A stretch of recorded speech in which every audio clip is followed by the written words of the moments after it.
नमस्कार। देश प्रदेश वार्ता सत्र में आपका स्वागत।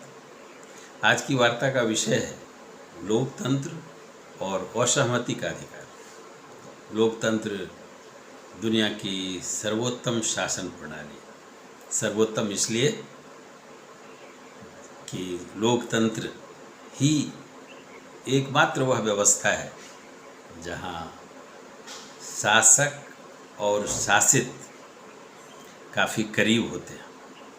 शासक शासितों के द्वारा चुने जाते हैं और शासक अंतिम रूप से शासितों के प्रति ही उत्तरदायी होते हैं। भले ही बीच में प्रतिनिधिमूलक प्रजातंत्र में संसद होता है, विधानसभा होती है। लोकतंत्र इसलिए भी सर्वोत्तम शासन प्रणाली माना गया कि जहाँ शासन तो बहुमत का होगा, क्योंकि बहुमत का शासन लोकतंत्र का, प्रजातंत्र का एक व्यवहारिक रूप है। लेकिन इस बहुमत के शासन में भी अल्पमत के अधिकारों को संरक्षण मिलेगा, अल्पमत के भी विचारों को तरजीह दी जाएगी और इन्हीं विचारों को तरजीह देने के क्रम में, इन्हीं अधिकारों की गारंटी के क्रम में जो जनता के अधिकार होंगे उन्हें एक औपचारिक रूप देने की बात होती है प्रजातंत्र में। संविधान के द्वारा नागरिकों के अधिकार उल्लिखित होते हैं। ऐसे इसकी शुरुआत मैग्ना कार्टा से हुई, जहां पहली बार औपचारिक रूप से राजा, शासक के अधिकार को इस रूप में सीमित किया गया या स्पष्ट किया गया कि राजा भी कानून से ऊपर नहीं है। एक कानून के शासन की शुरुआत जैसी हुई और वो बात लोकतंत्र में, आज के लोकतंत्र में, आधुनिक लोकतंत्र की स्थापना में फलीभूत हुई।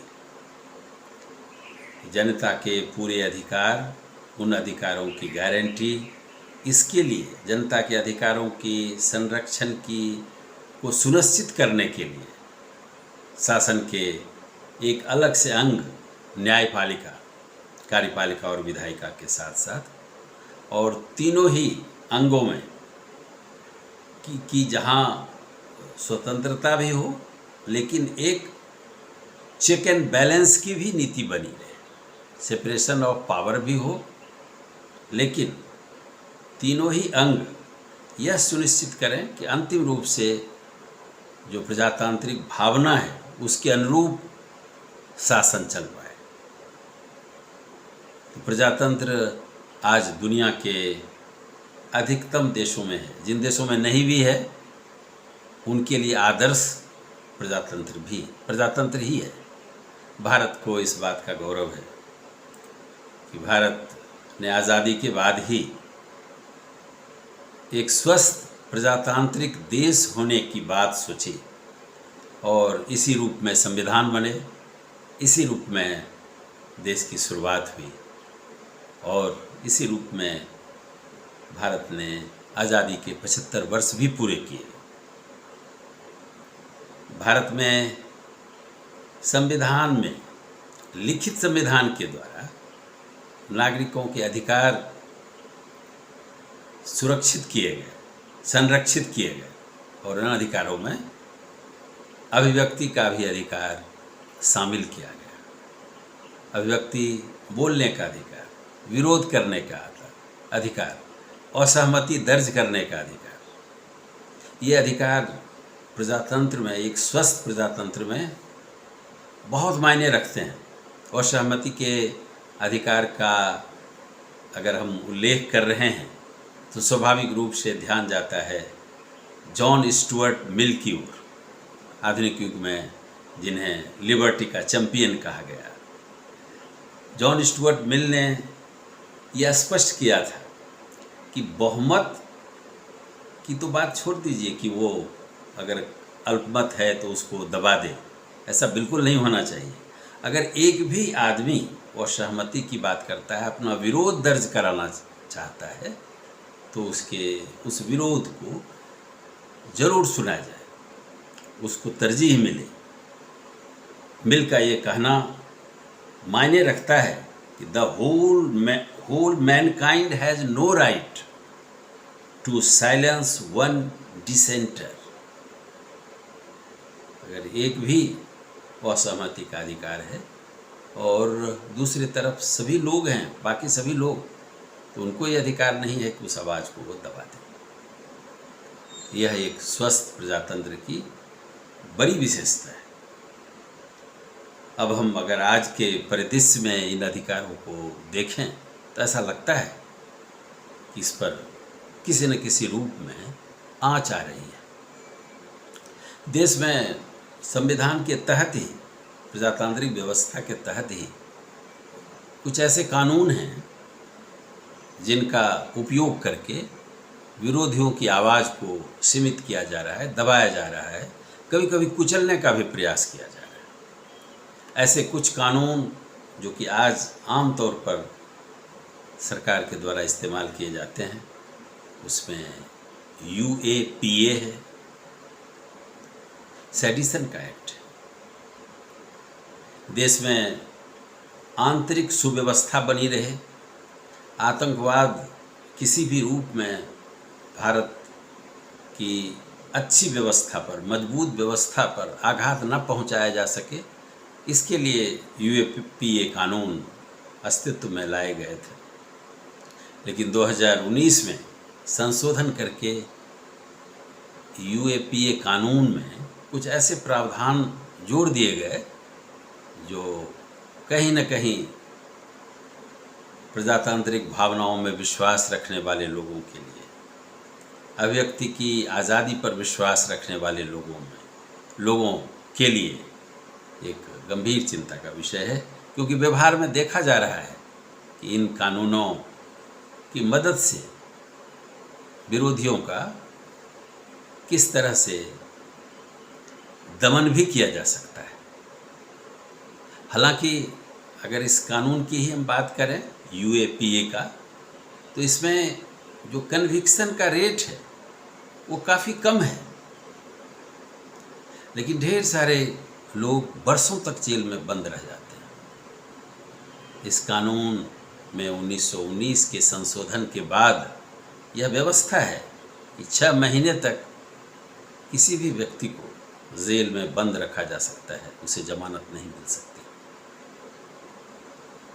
ये सिर्फ कानूनी प्रोविज़न की बात नहीं है, व्यवहार में भी हम ऐसा देख रहे हैं। और जो लंबे समय तक इस तरह से जेल में रह जाते हैं, बाद में उनको कोर्ट निर्दोष घोषित करती है, उन्हें कोई मुआवजा नहीं दिया जा रहा है। जिस अधिकारी ने गलत ढंग से इस तरह के मुकदमे शुरू करवाए, किसी को आरोपी बनाया, उस व्यक्ति की जवाबदेही नहीं तय हो रही है। यह भी एक सोचने लायक बात है, वास्तव में चिंतित करने लायक बात है। अगर किसी को पूर्वाग्रह से ग्रसित होकर के इन कानूनों के दायरे में कार्रवाई के लिए बनाया जाता है, उन ऐसे व्यक्ति पर कार्रवाई की जाती है, अगर वो गलत साबित होता है तो निश्चित रूप से उस पर मुआवजे की व्यवस्था होनी चाहिए और ऐसे व्यक्ति, ऐसे अधिकारी की जवाबदेही तय की जानी चाहिए, उस पर कार्रवाई भी होनी चाहिए। आज इस पर सोचने की ज़रूरत है। भारत को इस बात का गौरव है दुनिया का सबसे बड़ा प्रजातांत्रिक देश होने का, और ऐसी बातें भी हैं जो भारत दुनिया में सर उठा के खड़ा है। अगर हम प्रजातंत्र की बात कर रहे हैं, भारतीय प्रजातंत्र जहां शुरुआती दौर से ही एक व्यक्ति एक वोट की बात को लागू किया गया, वो व्यक्ति कैसा है, वो अरबपति व्यक्ति हो या एक दिहाड़ी मजदूर, सबको बराबर वोट का अधिकार, सबके वोट की बराबर कीमत। ये कितना महत्वपूर्ण है, इसकी गंभीरता आज भी बार बार समझ में आती है, तब एक उदाहरण के रूप में हम अमेरिका को देखें, यूनाइटेड स्टेट्स ऑफ अमेरिका, जो दुनिया में अपने को लोकतंत्र का, मानव अधिकारों का पैरोकार कहता है। वहाँ आज भी मताधिकार निषेध के कानून के तहत कई राज्यों में काले और गरीब लोगों को मताधिकार से वंचित रखा जाता है। ये सच है। भारत में ऐसी बात नहीं है। इन बातों को अगर हम देखते हैं तो ऐसा लगता है कि आतंकवाद के प्रसार के नाम पर अगर इस तरह की गलत कार्रवाई होती है किसी पत्रकार पर, लेखक पर, बुद्धिजीवी पर, तो उसका जरूर विरोध होना चाहिए। और सरकार की भी ये जवाबदेही है कि अगर पूर्वाग्रह से ग्रसित होकर के इस तरह के किन्हीं व्यक्ति को, किसी संस्था को आरोपित किया जाता है तो उसको जरूर रिव्यू किया जाए। प्रजातंत्र की इसी में खूबसूरती है, प्रजातंत्र को इससे मजबूती मिलती है। इस पर गौर करने की ज़रूरत है। इस वीडियो में इतना ही। अगर ये आपको ठीक लगा तो आप इसे लाइक करें, चैनल को सब्सक्राइब करें। धन्यवाद।